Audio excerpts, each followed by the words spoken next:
Welcome everyone to the Campus Pride Spotlight Series. My name is Ayla Azim, my pronouns are she and her, and I'm an intern with Campus Pride.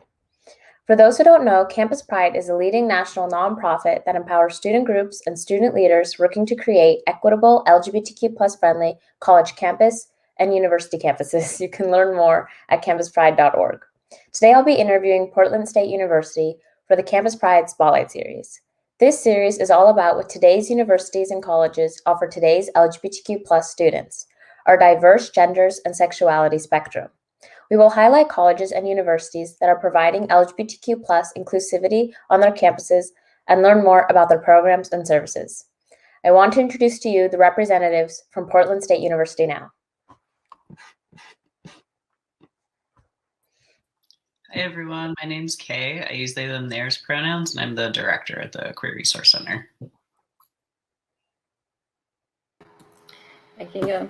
Hello everyone, my name is Mena. I use she, her, a pronouns, and I'm the assistant director at Portland State Queer Resource Center. Hey, I'm GP. I use they, them pronouns, and I'm the Portland State Queer Resource Center's office coordinator. Hi, everyone. My name is HB. I use he, him, his pronouns, and I am the Queer Students of Color Resources and Retention Coordinator at Portland State University. Thank you all so much for introductions. It's wonderful to have you all here today. You have a 5 out of 5 star rating on the Campus Pride Index at campusprideindex.org, and you've been ranked among the best of the best in terms of LGBTQ+ friendly colleges and universities, so congratulations. To start out, tell us what are some things that are on your campus for LGBTQ+ life, and specifically, what does your campus do for LGBTQ+ students that creates an inclusive space? I think when we start talking about Portland State, it's important to consider the legal situation in Oregon in general. Oregon has several anti-discrimination and inclusion laws and policies that help Portland State University to be a more welcoming space for our queer and trans students. So a lot of people end up choosing Portland State University because of the larger welcoming environment for LGBT people in general. And we know that that's not true necessarily for all populations of queer and trans folks. And those laws and policies do help create a welcoming environment. What would other folks add?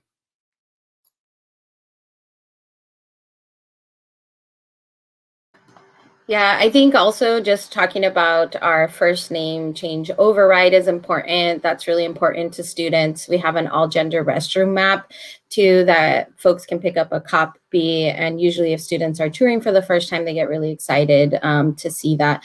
And they can also meet with our trans resource and retention coordinator to do pronoun and name advocacy if they're having issues in their classrooms and stuff. So we feel like forward facing, that's been feedback from students that it's been a really important resource to have.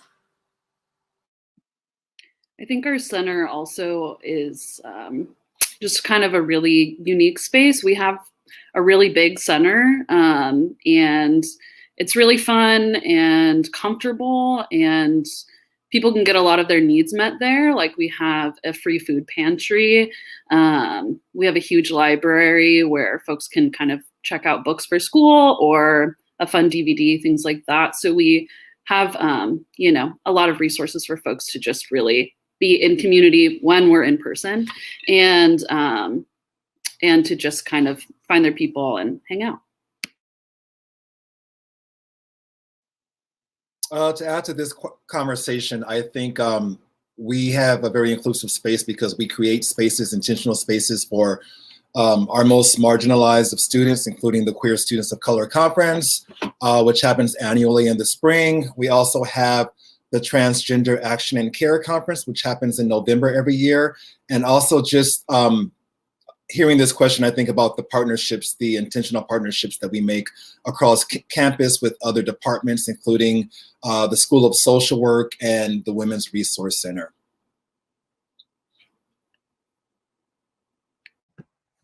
Thank you all for that answer. It's really good. So what example can you share that signifies the importance of having a space on campus for an LGBTQ+ student to learn, live, and grow?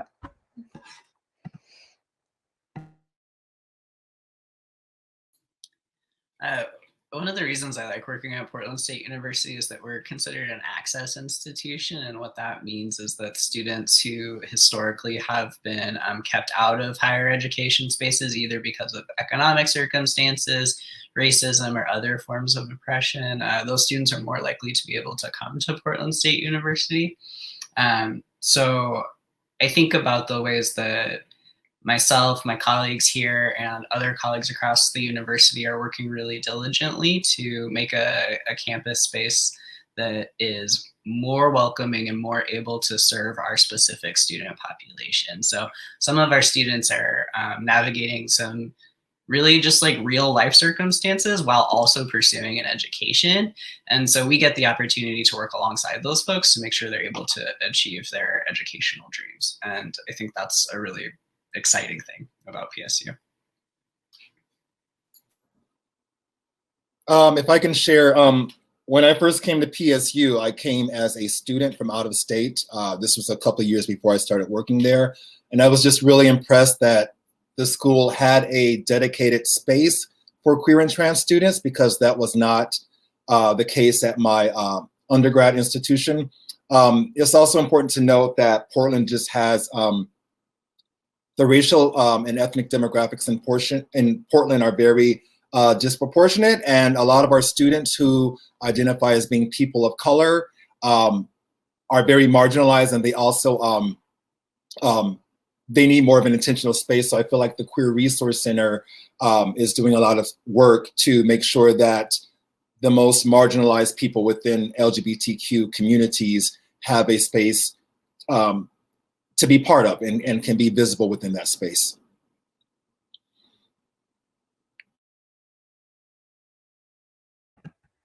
All right.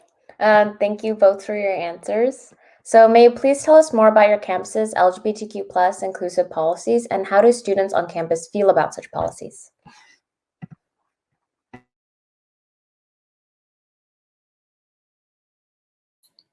Is that me, team? I shouldn't have answered the last one.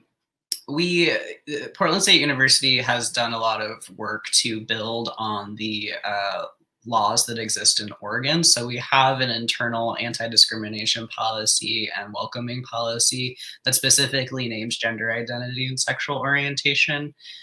We've also done a lot of work to ensure that we're following the Title IX recommendations from the Obama era administration, which helps protect trans, non-binary, and queer students when they experience discrimination on campus. We also have a best practice around whenever there is new construction or renovation at the university, all gender bathrooms need to be considered in that. So we are always working towards having more inclusive facilities and spaces on campus. I think our students generally feel positive if they know about the policy. How many students are reading the papers, I don't know. But I think when students come in and talk with us about the situations that they're experiencing, we're able to say, hey, there's this policy that's going to support your ability to access the university in the way that you should be able to. And I've experienced students to feel pretty good about that. I think there's more work to do, absolutely, and our students know that too. So an issue that our students really care about and are talking a lot about is police violence on campus, and how our policies could be better to protect our most marginalized students. Yeah, what other folks add?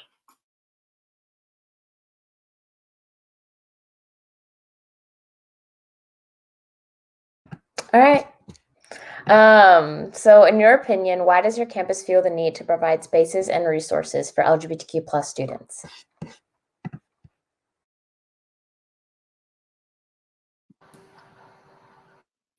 Go for it, Mena.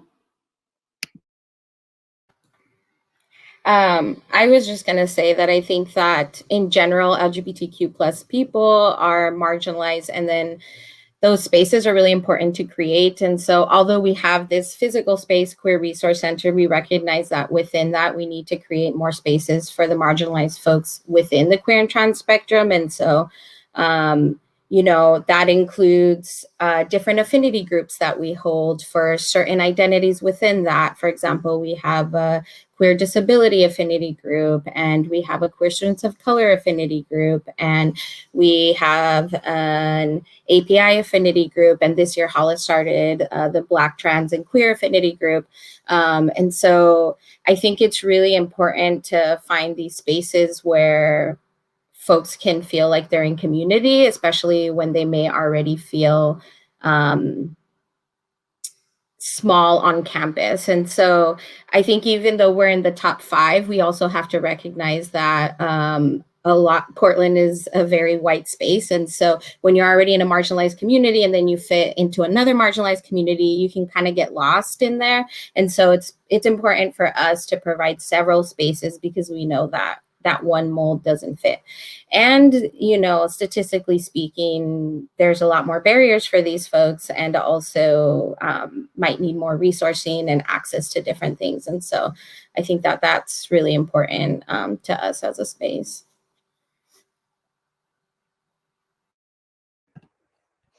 All right. So how do LGBTQ plus students get involved on your campus? And do you have active out LGBTQ plus student leaders across campus?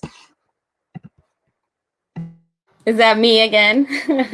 Yeah, so I can tell you a little bit about how to get involved. So we have a volunteer program. And so normally when we're in person, people can do outreach, help us do outreach for us. So that includes tabling at events to tell people about what resources we have. You can also volunteer to lead and facilitate one of our affinity groups.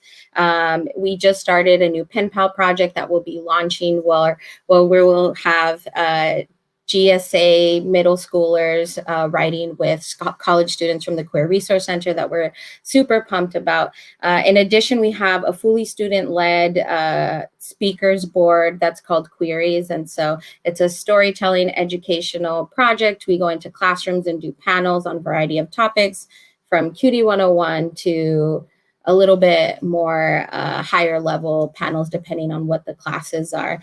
You can also get involved on planning committees. And this is, Hollis mentioned the Trans Action and Care Conference. We have Tempered Days, which is Trans Empowerment, Resilience, and Resistance Days. That's surrounded for Trans Day of Remembrance, and folks can be on the committee to help plan events for the whole month, including the Trans Action and Care Conference.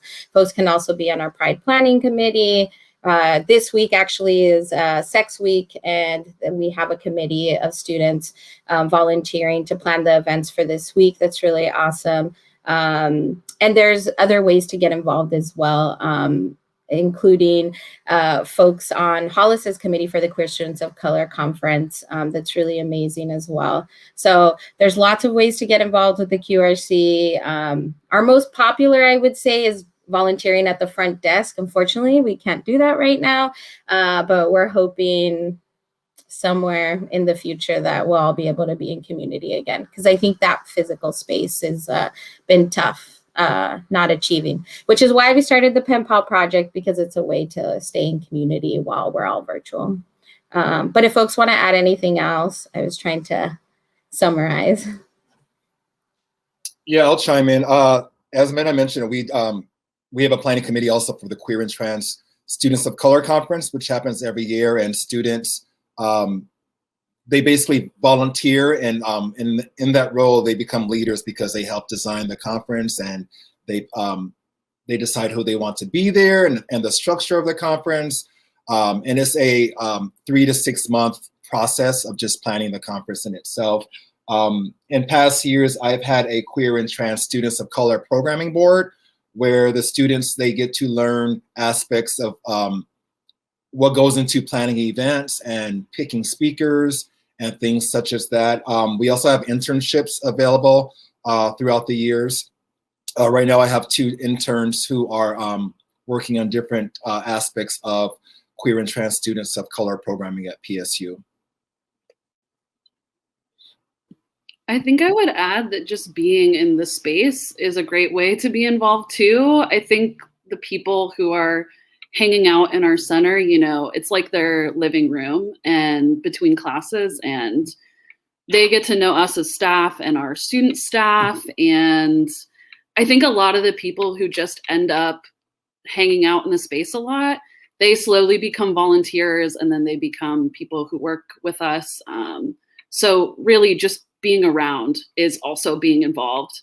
And even when we're closed, you know, we're online right now for the most part.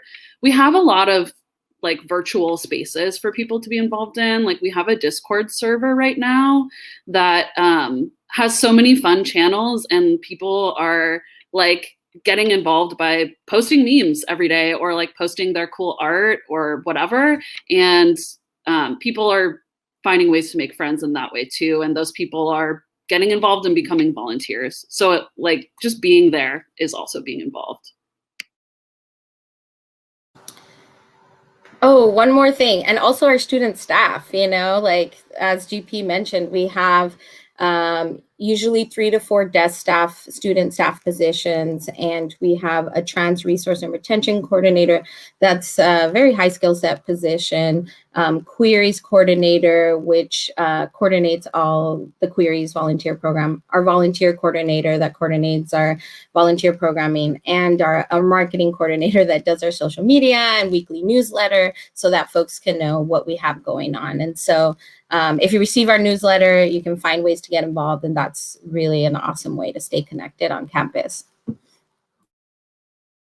Those were all amazing answers, so comprehensive. And your center offers a lot of things, and I like the pen pal project.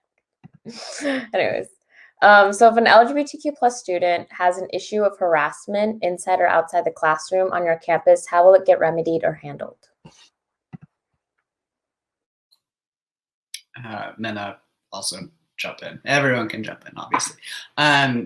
If a student comes to us with a concern around discrimination, harassment, they will meet with one of the professional staff, either myself or Mena or Hollis or GP, and talk about what their options are. We really want to lead from a student-centered space, so we'll lay out all the different options for what the student might be interested in doing to pursue a feeling of justice around the situation. And those can include a formal complaint to our Global Diversity and Inclusion Office, working with the Dean of Student Life office, depending on if it's a student or a faculty involved in the harassment concern. Those are the more formal options, and then there are also less formal options where we can work with the student to find an empowered way to speak with the person who caused the concern, or we can meet with the faculty on the student's behalf is something that we do very frequently. And we really try to work with the student to find a way forward that's going to feel good for the student. And sometimes that looks like not doing anything at all, but providing a space where the student can be affirmed in their identity, can be affirmed that what happened wasn't right or okay, and that they have a space on campus where they can be affirmed and feel safe. Yeah. What would other folks add? I just wanted to add too is depending on the type of harassment, if it's sexual and relationship violence or harassment or stalking that's happening, I'm a confidential advocate through the Women's Resource Center, but there's also other folks on campus that they can access. And so they can access that resource confidentially. And then we can, same approach that Kate was talking about, student-centered on like what options they have, how they would like to handle it. And our reporting obligations are different if they're under confidential advocacy. So that helps students also feel safer when they're accessing resources. And so, and if they, for some reason, like, let's say I supervise that student and they would like to access someone else, I just refer them to another advocate if that's a barrier. But we also want to provide, access inside the Queer Resource Center, just in case folks feel more comfortable doing it that way. Yeah, if I can add to that, just following off what Kay said, we work to operate from a strengths perspective, so seeing the students as the strengths that they have, and also we see students as the narrators and the experts of their own stories and experiences. So with that information, we emphasize the need for students to be involved in the whole process, not having them processed within that process. So in addition to the resources that Kay and Mena mentioned, we also refer students to resources off campus if there's resources that they may need off campus. Really good answers. So how is your campus supporting LGBTQ+ students across their diverse intersections of identity?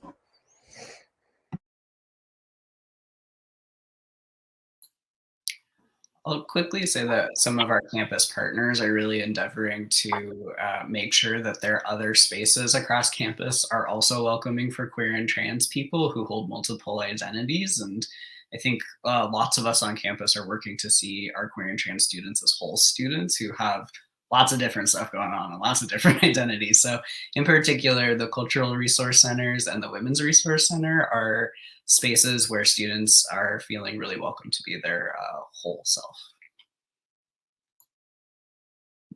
Yeah, I'd like to add, we have a student and staff group on campus called SAGE, which is the Sexuality and Gender Equity Task Force. And task force makes it feel very official. But we're a group of staff, faculty, and students across campus who really kind of focus on policy work. And so we've helped support the creation of all gender bathrooms.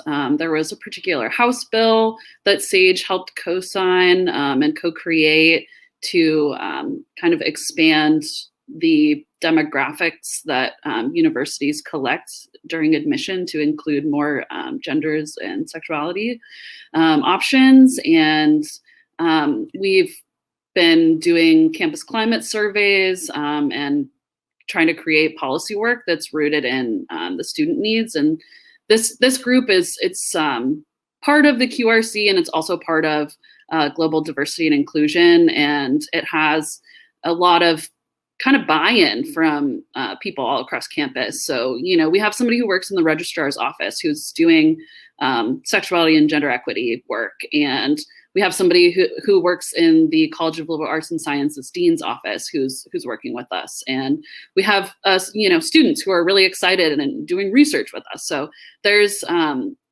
lot of places and ways for folks to get involved in and be in the work that the QRC is doing and doing adjacent work too.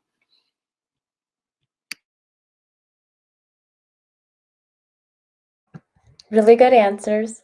So social justice, equality, and equity are constant journeys of progress. What's on the agenda for your campus to improve within the next 2 to 3 years? I think the first thing that comes to mind is policing on campus. That's something that we hear a lot about from our students, and it's something that SAGE, which I just talked about, has collected campus climate data from queer and trans students.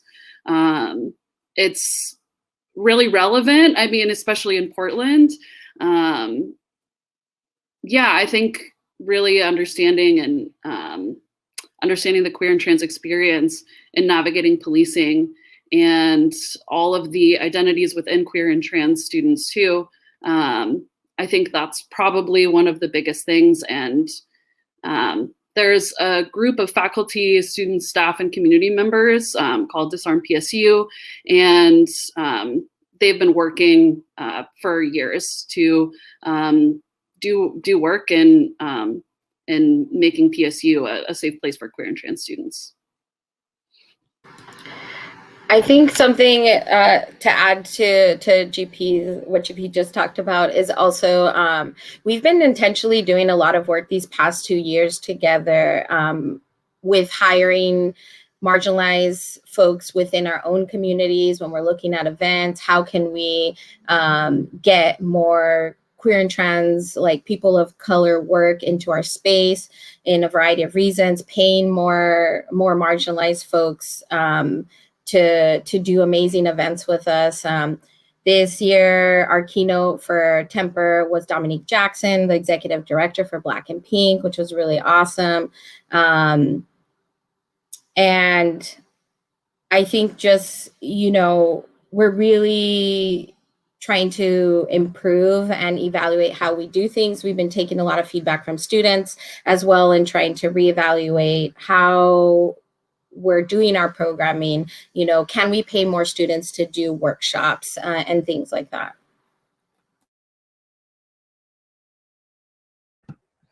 All really good answers again. So may I ask you a random question? So what is the queerest or most LGBTQ plus thing or aspect on your campus?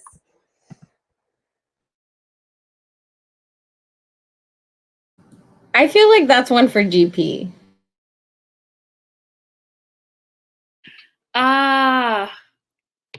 Man, I don't know. I think PSU is just pretty gay in general. I think the people are the queerest thing about our campus. Yeah, I think, you know, we have, I mean, I think being a really inclusive, I guess, or we're a very inclusive place. Inclusive sometimes feels like a funny word, but, you know, I think just being a really queer and trans kind of centered place really just makes the campus feel really gay a lot of the time. I also think we try to take up a lot of space on campus and be really visible and do a lot of collaborations, which helps, I think, make the campus feel very gay. Yeah, what would you all add? You know, we all live very queer lives, so I'd love to hear what everyone else has to say. I would say probably the out list, which comes out in October. It's a list that that we send out every year to campus students, faculty, and staff, and people can add their names to that list, basically saying that they identify as being part of the queer, trans queer communities, or they're an ally to the community. I think that's very queer itself. And then I also think about Lavender graduation, which happens every year in June, which is a way for us to celebrate all of our students who identify as trans or queer. I think those are really queered out things. I'll add that the out list is really cool because you get to name yourself for yourself when you sign the out list. So, you know, we have catalogs of years of people signing the out list, and it's just really fun to see how people name themselves. Like somebody might be like, we have an option for gender identity and for sexuality, and somebody might be like super duper gay is their sexuality, and you know, that's like very fun to see. And it's also very fun to see when it's like a staff member who says something like that. And there's also just like great inspo in looking at that list too, of like, ooh, what a fun gender. Maybe I want that gender, you know? And just the fact that we're everywhere. Because when you see that list, you're like, yep, we're everywhere. I think there's also we're working hard to build a culture shift at Portland State where there's just an expectation that people will have some understanding around queer and trans communities and cultures. So I think that there's an expectation around faculty and staff that people understand what it means to introduce yourself with pronouns and why it's important, and also a familiarity around folks' sexualities and gender identities. And if you're not necessarily like keen on that information yet, people are like, come on, let's go. So those are all so cool. I love the out list. I think that is so cool. So to end our spotlight, in 3 words, how would you describe your campus to a prospective LGBTQ plus student?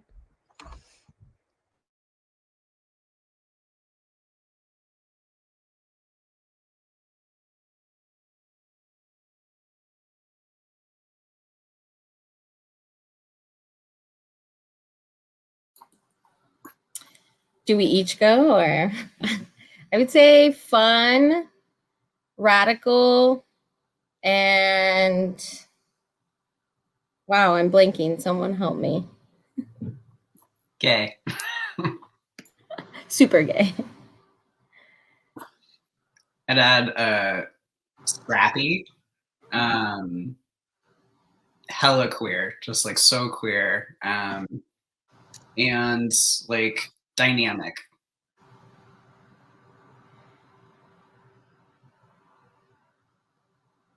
I think I'd add good food to the pot. Oh, yeah. There's good food on campus.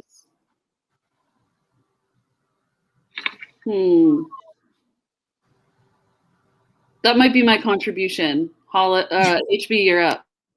I would also say radical, and I would say emerging, only because I feel like our center where I feel like our center and just us as staff where maybe emerging is not the right word, maybe transforming or transformative. I feel like we're transforming from what the center used to be into new possibilities, into a new direction that is more inclusive, intentionally inclusive of people who are not historically represented in our space, people of more marginalized backgrounds. So we're putting an emphasis on that, so people are not getting left behind. So that's my contribution. All really good answers. So cool. So please share for those watching on your website to learn more about LGBTQ+ life on your campus. Again, thank you so much. Campus Pride appreciates your hard work and continued efforts to create an inclusive space for LGBTQ+ students to live, learn, grow, and thrive at Portland State University. Your work makes a positive difference in so many lives, and thank you all so much for being here today. Thank you. Thank you. So thank you for watching the Campus Pride Spotlight series. If you wish to learn more about this campus or any other college or university, you can search for free at the Campus Pride Index online at campusprideindex.org for over 400 plus colleges and universities that have come out as LGBTQ+ friendly. Again, my name is Ayla, and thank you so much for watching.